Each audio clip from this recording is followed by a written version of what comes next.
আপনার বেঁচে যাওয়া বাসি রুটি দিয়ে বানিয়ে ফেলুন পোলাও বা পোহা। নমস্কার আমার প্রিয় বন্ধুরা, আশা করি আপনারা সকলে ভালো আছেন আর সুস্থ আছেন। বাসন্তী রান্নাঘরে আপনাদের সবাইকে সুস্বাগত।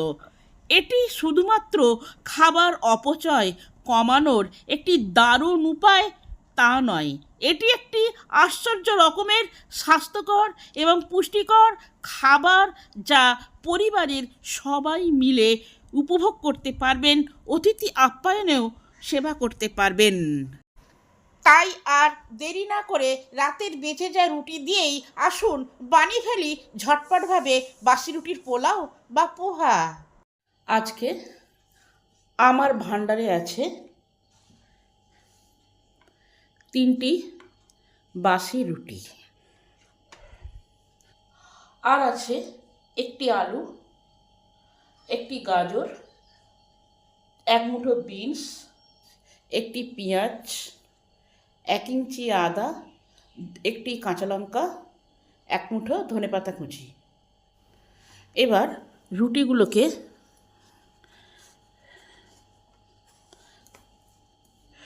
যতটা পারেন ফাইন করে কুচিয়ে নেন। আপনারা মিক্সিতে গ্রাইন্ড করতে পারেন, যেটা পছন্দ হবে সেটা করলেই হবে।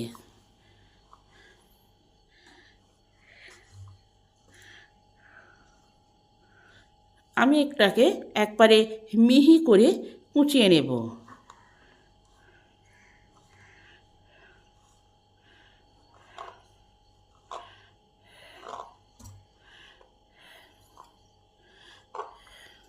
ঠিক এইভাবে ছোট ছোট করে কুচিয়ে নেব। সবগুলো আমার এভাবে কুচানো হয়ে গেছে। আসুন বাসি রুটির পোলাওটা বানিয়ে ফেলি। প্যান গরম হলে প্যানে দিলাম 1 চামচ তেল। রান্নাটা আমি সরষের তেলে করব, আপনারা যে কোনো তেলে করতে পারেন বা ঘিয়েও করতে পারেন। তেলটা ভালো করে গরম হলে এখানে 50 গ্রাম চিনি বাদাম আছে, বাদামগুলোকে দিয়ে দিলাম। এইগুলোকে ভালো করে ভেজে নেব। আমি তেল দিয়ে ভাজছি, আপনারা এমনিও ভাজতে পারেন।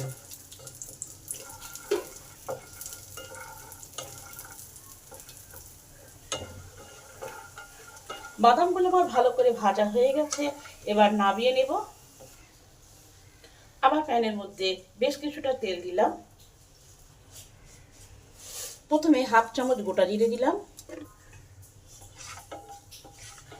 জিরেটা ভালো করে ভাজা হলে 1/2 চামচ কালো সর্ষে দিলাম। সর্ষে আর জিরেটাকে একটু ভালো করে ভেজে নেব। সর্ষে জিরে ভালো করে ভাজা হলে কাঁচা লঙ্কা কুচিটা দিয়ে দিলাম। তার সাথে আদাটাকে গ্রেট করে দিলাম।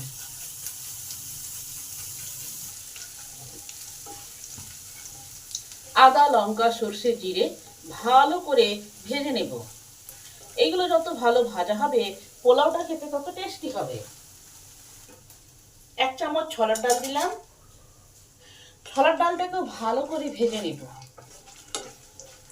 গ্যাসটা সিমে রেখেই ভাজতে হবে, হাই হিট করে ভাজা চলবে না, তাহলে সব ভালো করে ভাজা না হয়ে চুয়ে যাবে।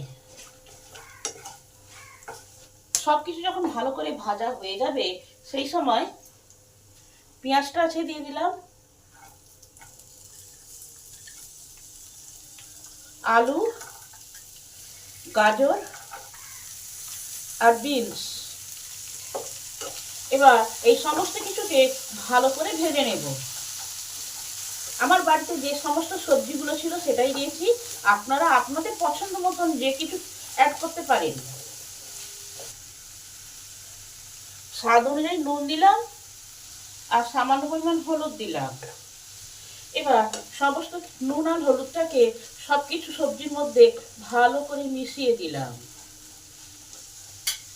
8 থেকে 10 মিনিট চাপা দিয়ে দিলাম, যাতে সবকিছু ভালোভাবে সেদ্ধ হয় আর ভাজা ভাজা হয়।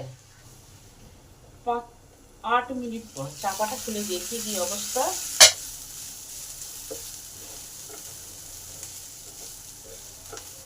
হাফ চামচ লঙ্কা গুঁড়ো দিলাম, আর হাফ চামচ জিরে গুঁড়ো দিলাম, আর কিছু কারি পাতা আছে, কারি পাতাগুলো দিয়ে দিলাম। আগে দিলে কালো হয়ে যাবে, তাই এখন দিলাম।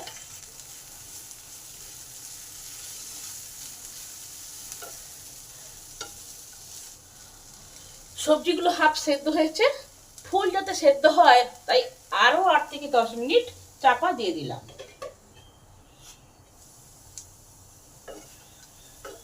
সমস্ত সবজি ভালোভাবে ভাজা হয়ে গেছে আর সেদ্ধও হয়ে গেছে।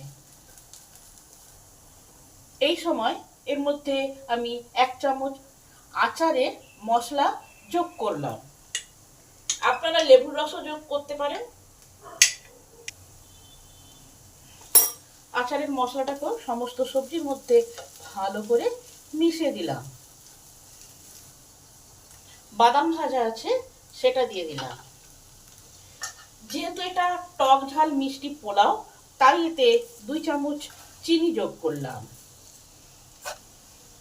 সবকিছুকে আবার ভালো করে মিশিয়ে দিলাম। এবার এই রুটির টুকরোগুলো এর মধ্যে মিশিয়ে দিলাম। এবার এগুলো ভালো করে এই সমস্ত সবজির মধ্যে মিশিয়ে নেব। আমি এখানে বাসি আটা রুটি দিয়ে করছি, আপনারা টাটকা রুটি দিয়ে করতে পারেন। আর যদি ঘরে পুরনো পাউরুটি থেকে যায়, সেই পাউরুটিটা দিয়েও করতে পারেন, তাতেও ভালো টেস্ট হবে। হাতে সব কিছুকে ভালো করে মিশিয়ে নিতে হবে। এবার 1-2 চামচ জল এটা দিয়ে দেবো, কারণ রুটি তো শুকনো।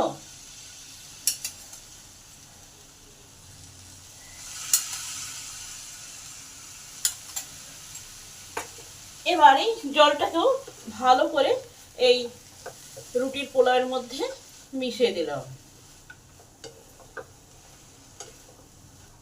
এবার 5 মিনিট চাপা দিয়ে দিলাম, যাতে এই রুটির মধ্যে সমস্ত মশলাগুলো প্রবেশ করবে, তাহলে পোলাওটা খেতে আরো টেস্টি হবে। 5 মিনিট পর চাপাটা খুলে দেখি আমার পোলাওটা কমপ্লিট হয়ে গেছে। আপনারাও বাড়িতে এইভাবে বাসি রুটি দিয়ে বানিয়ে ফেলুন বাসি রুটির পোলাও বা পোহা। রেসিপিটা কেমন হলো কমেন্ট করে জানাবেন। আমি আপনাদের কমেন্টের অপেক্ষায় রইলাম। ভিডিওটি সম্পূর্ণরূপে দেখার জন্য অসংখ্য ধন্যবাদ। দেখা হচ্ছে অন্য কোনো নতুন ভিডিওতে। আপনারা সকলে সুস্থ থাকবেন আর ভালো থাকবেন।